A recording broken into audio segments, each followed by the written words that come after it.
Alright, so I wanted to talk about the spy plane theory regarding the Charlie Kirk shooting. There's some people saying that there was a Bombardier Global 6500 doing a couple very low, very slow loops over the Utah Lake just west of the UVU campus 3 hours before and 20 minutes after the shooting.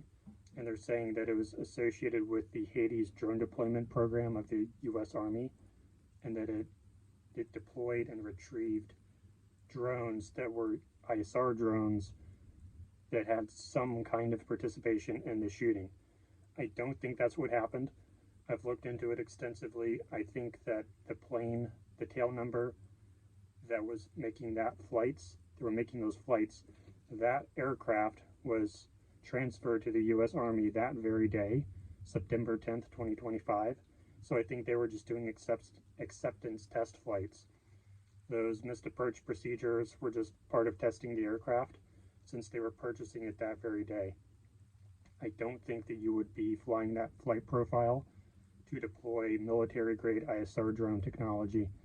You would be doing that at a much higher altitude, and you also would not use that type of deployment system over friendly territory, over the homeland, because it would be much easier to just deploy from the military base that's like 20 minutes away, or from just a van somewhere.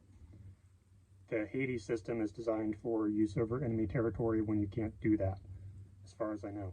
So I do not believe that the flight profile is actually consistent with what you would expect for Hades drone deployment. I also don't think that aircraft was outfitted with that technology anyways, because it was just transferred that very day, at least according to the articles. I also don't think that some of the people are saying that some of the phones that were doing live streams that day, they cut out immediately right before the shooting, and then they turned right back on.